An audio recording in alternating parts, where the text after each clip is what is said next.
It was a typical flight for Air France Flight 4590. They were taxiing.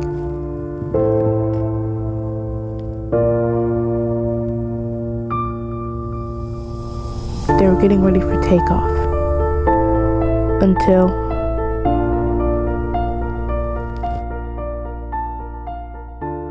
the BEA wanted answers. So they ended up figuring out that the front wheel of the Concord hit some debris on the runway, which was not supposed to be there. The debris flung all the way to the engine, hit the fuel tank, and cutting it open. It lit up the engine, and the rest is history.